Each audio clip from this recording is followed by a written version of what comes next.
MotorWeek is made possible by TireRack.com, State Farm, and WeatherTech.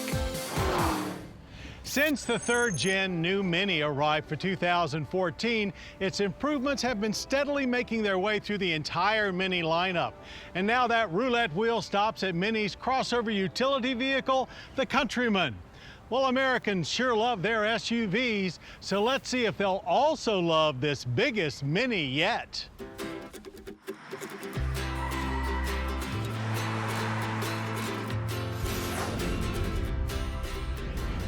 With the latest Mini Clubman wagon growing bigger than the Countryman, you expect a size increase for the redesigned 2017 Countryman as well. And indeed, Mini delivers it, or actually BMW does, as the Countryman's new architecture is shared with the BMW X1 sports activity vehicle. Engine choices are familiar, however, like the rest of the Mini lineup, 1.5-liter or 2-liter turbos, both with available all-wheel drive. We love the 134 horsepower, 1.5-liter 3-cylinders responsiveness, but for this heavier all-wheel driver, we recommend the 189 horsepower and 207 pound-feet of the 2-liter i4, despite some noticeable turbo lag. Mini has always made cars that are fun to drive, but some have also proved hard to live with on a daily basis. So Mini has maximized space here, as well as added a host of premium features to make a kinder, gentler, more practical Mini. A panoramic sunroof, leatherette upholstery, keyless entry, and rear-view camera are all standard on all Countrymen. As is the latest Mini Connected, BMW-based infotainment system with a 6.5-inch high-res display. Upgrading to the technology package ups screen size to 8.8 inches and adds even more features. Countryman has indeed lost none of the fun-to-drive nature that keeps Mini buyers coming back, but keep in mind that it comes with a much stiffer ride than a typical compact crossover. Optional all-wheel drive offers plenty of grip for launching, and the 2-liter provides great torque to exploit it. 60 miles per hour comes in 7.1 seconds, while the quarter-mile trip is completed in 15.4 at 91 miles per hour.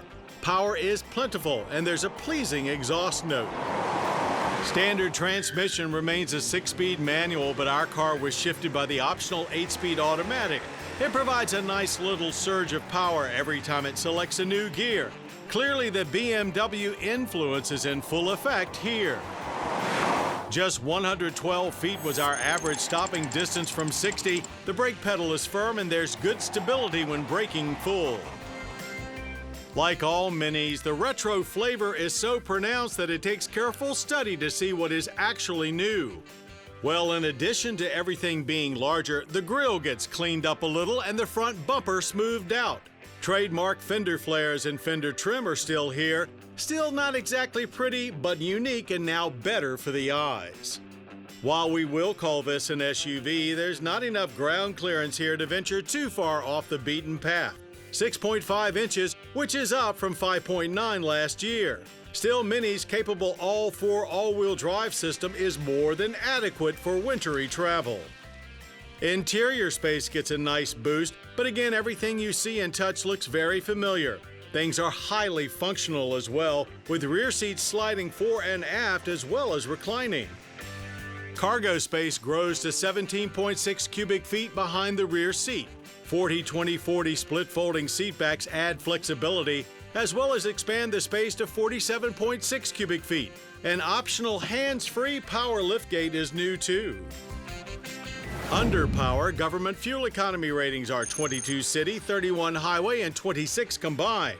So our 27.3 miles per gallon average on premium was acceptable.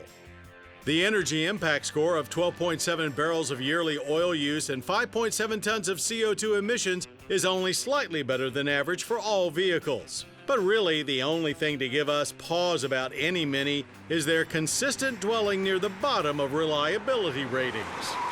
Base pricing is a reasonable $26,950. The Cooper S 2-liter starts at $29,950. Tack on another $2,000 if you want AWD. But most transact for much higher than that, Our optioned-out tester eclipsed $40,000. So while there is no shortage of choices for a small crossover these days, if you're also looking for the Mini brand of fun, it can only be found in the 2017 Mini Countryman. And it joins the tamer-looking Clubman wagon in offering Mini-style all-wheel drive security. We think the Countryman's increased refinement and practicality will also attract a few more traditional SUV shoppers who are looking for something a bit more exciting in a Mini Ute. And that should mean big things for Mini.